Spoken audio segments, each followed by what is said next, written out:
नमस्कार, आप देख रहे हैं टीएनपी न्यूज। मैं हूं आपके साथ दीपिका ओझा। हमारे खास कार्यक्रम अपना उत्तर प्रदेश में आपका स्वागत है। चलिए शुरुआत करते हैं खबरों की। उत्तर प्रदेश विधानसभा चुनाव में बम्पर जीत के साथ बीजेपी ने सत्ता में वापसी कर ली है। यूपी की नवनिर्वाचित भाजपा सरकार का शपथ ग्रहण समारोह 25 मार्च को होना है। बीजेपी सरकार के शपथ ग्रहण समारोह के लिए राजधानी में शहीद पथ स्थित अटल बिहारी वाजपेयी इकाना स्टेडियम में तैयारियां शुरू हो गई हैं। भव्य आयोजन के लिए तैयारियां जोरों पर हैं और इसी बीच एसीएस नवनीत सहगल ने शपथ ग्रहण स्थल का निरीक्षण किया। गोरखपुर में आज होली का पर्व मनाया जा रहा है। घंटाघर से भगवान नरसिंह की होलिका उत्सव शोभा यात्रा में मुख्यमंत्री योगी आदित्यनाथ शामिल हुए। इस दौरान उन्होंने फूल बरसाकर लोगों के साथ होली खेली और शोभा यात्रा में बीजेपी को हासिल हुई प्रचंड जीत का जुलूस निकाला। शोभा यात्रा की शुरुआत सुबह गोरक्षपीठ में होलिका की भस्म का तिलक लगाकर हुई। वहीं शोभा यात्रा में श्रद्धालुओं का सैलाब देखने को मिला। हम सब जानते हैं कि देश के अंदर सबसे बड़ी आबादी के राज्य उत्तर प्रदेश में लोकतंत्र के महापर्व के आयोजन के बाद उत्तर प्रदेश की जनता जनार्दन ने आप सबके परिश्रम से जो परिणाम दिया है उसमें एक बार फिर से राष्ट्रवाद के लिए, सुशासन के लिए जिस सरकार को चुना है। यूपी के कार्यवाहक सीएम योगी आदित्यनाथ ने शुक्रवार को गोरखपुर के शहीद अशफाक उल्लाह खान चिड़ियाघर का निरीक्षण किया और असम से आए गेंडे के नए जोड़े को केला खिलाया।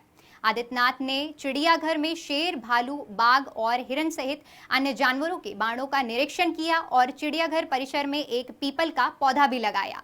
योगी के साथ चिड़ियाघर के निदेशक एच राजा मोहन और बाकी लोगों ने उन्हें चिड़ियाघर और जानवरों के बारे में जानकारी दी। आपको बता दें कि आदित्यनाथ ने पिछले साल 27 मार्च को अशफाक उल्लाह खान चिड़ियाघर का उद्घाटन किया था। यूपी में एक तरफ मुख्यमंत्री के शपथ ग्रहण की तैयारियां तेजी पर हैं, तो वहीं दूसरी ओर एक नई सियासी उठापटक शुरू हो गई है। 18 मार्च को ओम प्रकाश राजभर की अमित शाह से मुलाकात के बाद अटकलें तेज हो गई थी कि सुभाषपा फिर से बीजेपी से गठबंधन करने जा रही है। लेकिन इसी बीच ओपी राजभर ने एक बयान जारी कर अमित शाह से मुलाकात की खबरों को खारिज कर दिया है।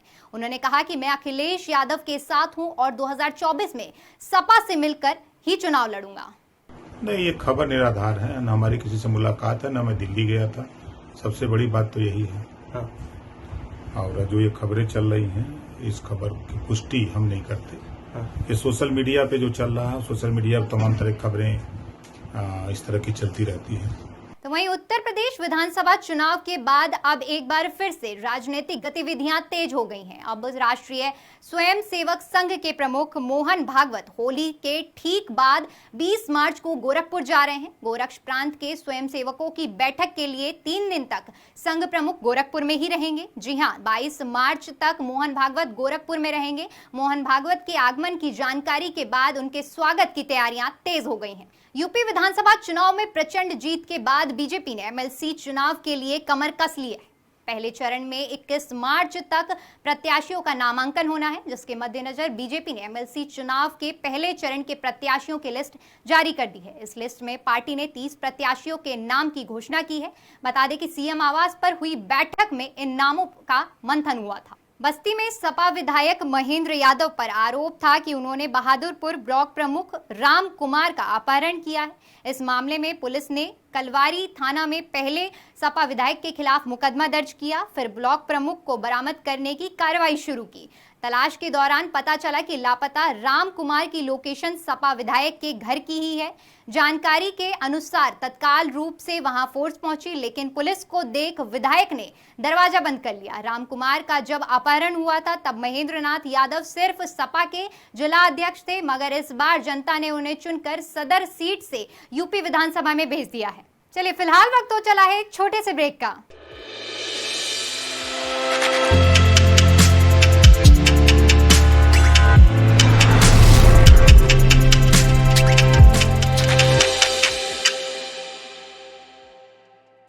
क्या आप एक एंकर बनना चाहते हैं? ग्रामीण इलाकों के युवाओं के लिए एक नया मौका टीएनपी न्यूज देगा आपका साथ। अधिक जानकारी के लिए हमारी वेबसाइट पर जाएं।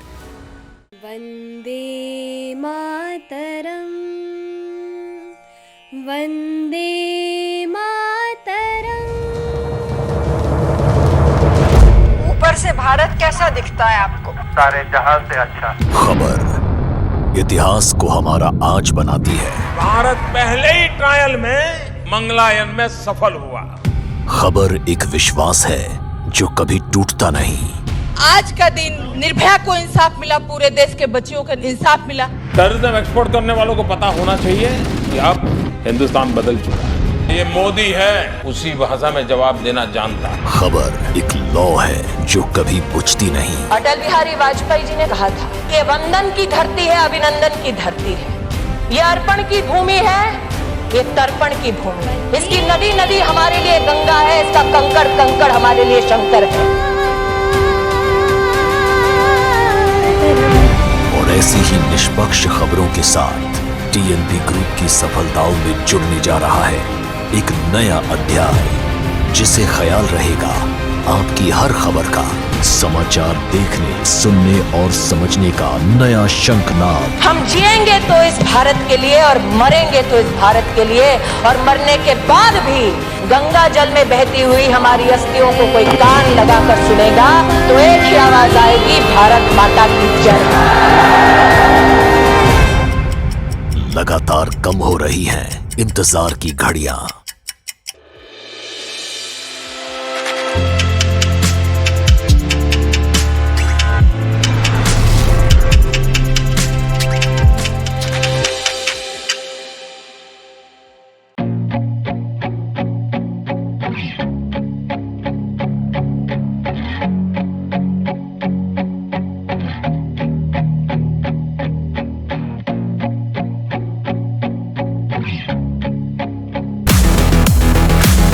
जो रह जाता है वो गरीब का बच्चा होता है। ये स्किल डेवलपमेंट, ये सिर्फ पेट भरने के लिए, जेब भरने का कार्यक्रम नहीं है। ये हमारे गरीब परिवारों में एक नया आत्मविश्वास भरना और देश में एक नई ऊर्जा लाने का प्रयास है। विभिन्न क्षेत्रों में तरक्की के बाद अब ग्रामीण इलाकों के युवाओं के लिए एक नया मौका।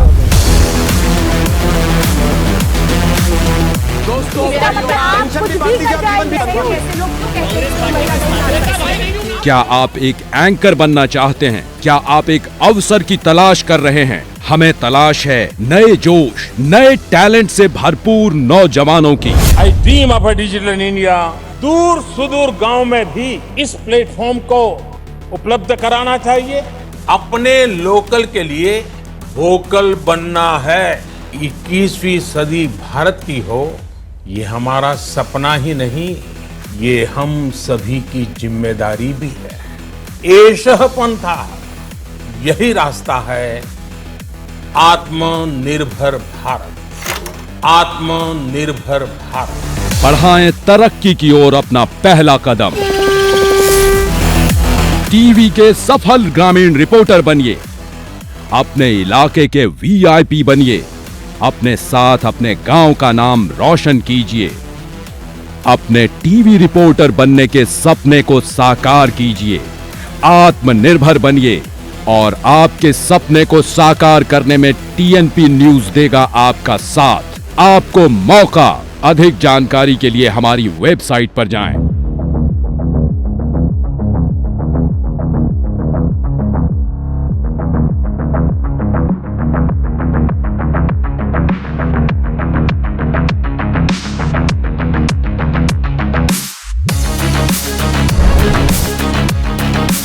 आपके सपने को साकार करने में हम करेंगे आपका सहयोग।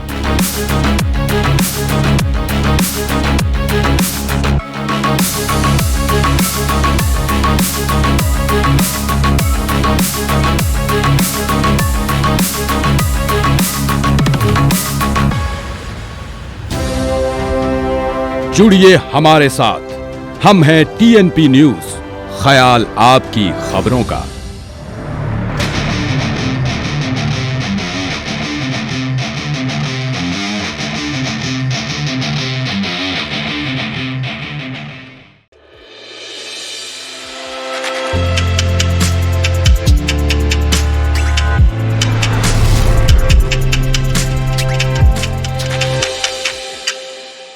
ब्रेक के बाद एक बार फिर से आपका आपका स्वागत है। आईआईटी कानपुर अपने इनोवेशन के लिए पूरी दुनिया में मशहूर है। इसी क्रम में आईआईटी ने एक ऐसी डिवाइस बनाई है जो सिर्फ 10 से 15 दिनों में घर, होटल और अन्य जगहों से निकलने वाले कचरे को जैविक खाद तैयार कर सकेगी। इस स्वचालित कंपोस्टिंग मशीन को भूमि नाम दिया गया है और इसे आईआईटी कानपुर की इंक्यूबेटेड कंपनी एग्रिस ने आईआईटी और इंजीनियर्स इंडिया लिमिटेड के सहयोग से बनाया है। बता दें कि उपकरण जैविक कचरे के उपचार के लिए वरदान साबित होगा और स्वच्छ भारत अभियान और आत्मनिर्भर भारत की संकल्प को पूरा करेगा। डिसेंट्रलाइज्ड कंपोस्टिंग और वेस्ट मैनेजमेंट सेक्टर के लिए बहुत उपयोगी है। इसका कारण है कि जो भी हमारे बल्क वेस्ट जनरेटर्स हैं, चाहे वो अपार्टमेंट हैं, चाहे वो होटल्स हैं, चाहे वो सोसाइटीज़ हैं, उन सारे जगहों पे जो वेस्ट निकल रहा है हम उसको वहीं पे डिसेंट्रलाइज तरीके से मैनेज कर लें। भूमि में अलग अलग तकनीकों का इस्तेमाल किया गया है क्योंकि कंपोस्टिंग जितना एरोबिक होगा उतना फास्ट होगा और ये मशीन को इतना आधुनिक तरीके से बनाया गया है कि हम अपना ऑर्गेनिक वेस्ट 10 से 20 दिन में मैन्योर में कन्वर्ट कर ले सकते हैं। यूपी पुलिस को होली के पर्व पर छुट्टी न मिलने के चलते लखनऊ पुलिस ने होली के दूसरे दिन जमकर होली खेली। आपको बता दें कि लखनऊ के हजरतगंज कोतवाली में पुलिसकर्मियों ने जमकर होली खेली। इस दौरान पुलिसकर्मी खूब मस्ती करते हुए नजर आए। हजरतगंज में पुलिसकर्मी डीजे की धुन पर थिरकते हुए नजर आए। बांदा के कनवरा में खनन माफिया के बेलगाम ट्रैक्टर ने किसान को रौंद दिया, जिसके बाद किसान की मौत हो गई। इस घटना से गुस्साए ग्रामीणों ने मौके पर धरना देकर दबंगों के खिलाफ कार्रवाई और मुआवजे देने की मांग की। मौके पर पहुंचे अधिकारियों ने कार्रवाई का आश्वासन देकर जाम को खुलवाया। ये अयोध्या निषाद उम्र करीब 30 साल, ये कृषि मजदूर हैं और ये अपने खेत पे मजदूरी करने जा रहे थे। जो इधर नदी पर बने अस्थाई पुल की तरफ से आ रहे मरौली खदान से आने वाले एक ट्रैक्टर की चपेट में आ गए, जिनसे उनकी मृत्यु हो गई है। इस प्रकरण में ट्रैक्टर चालक की घोर लापरवाही पाई जा रही है, जिसके विरुद्ध अभियोग पंजीकृत कर आवश्यक कार्रवाई की जाएगी तथा मृतक को दुर्घटना बीमा योजना का सरकार की तरफ से निश्चित राशि भी दिलवाई जाएगी। रायबरेली के हुल्लारपुर गांव में होली के त्योहार पर उस वक्त ग्रहण लग गया जब तख्त पर बैठे एक युवक की होली के हुड़दंगई के कारण जान चली गई। हुड़दंगइयों ने युवक को तख्त से खींच दिया, जिसके बाद वो दीवार से जा टकराया। उसके सर पर इतनी गहरी चोटें आई जिसके चलते पलक झपकते ही युवक की दर्दनाक मौत हो गई, जिसके बाद होली का खुशियां भरा त्योहार मातम में बदल गया। वहीं परिजनों ने हुड़दंगइयों पर हत्या का आरोप लगाया है। यूपी के रायबरेली में दिन दहाड़े वी मार्ट के स्टोर मैनेजर के अपहरण का सनसनीखेज मामला सामने आया है। सीसीटीवी फुटेज के अनुसार अपहरण के दौरान कार में 5 से 6 लोग बैठे थे, जिन्होंने घटना को अंजाम दिया। कार सवार युवकों को रोकने का प्रयास किया गया तो दबंगों ने गाली गलौज की और विरोध कर रही महिला कर्मचारी की पिटाई की। मुजफ्फरनगर के भोपा में तो फिर गांव में होली के त्योहार पर दो पक्षों के बीच मारपीट हो गई और देखते ही देखते मारपीट खूनी खेल में बदल गई। दोनों पक्ष आपस में भिड़ गए और जमकर लाठी डंडे चलाने लगे। दोनों पक्षों में हुई इस मारपीट का वीडियो सोशल मीडिया पर जमकर वायरल हो रहा है। पुलिस ने मामले का संज्ञान लेते हुए दोनों पक्षों के 6 लोगों को गिरफ्तार कर लिया है और मामले की जांच शुरू कर दी है। अमेठी के गौरीगंज में बसपा प्रत्याशी राम लखन शुक्ला ने एक छोटे से जमीनी विवाद के चलते एक व्यक्ति को जमकर गालियां दी। इतना ही नहीं, बसपा प्रत्याशी वीडियो में व्यक्ति को पिस्टल से जान से मारने की धमकी देते हुए नजर आ रहे हैं। राम लखन शुक्ला की यह अभद्रता अब सबके सामने आ गई है। नेताजी का यह वीडियो सोशल मीडिया पर जमकर वायरल हो रहा है। फिलहाल के लिए इतना ही। देश और दुनिया की तमाम बड़ी खबरों के लिए हमारे YouTube चैनल को सब्सक्राइब करें। खबरों को विस्तार से जानने के लिए हमारी वेबसाइट www.tnpnews.in पर विजिट करें। धन्यवाद।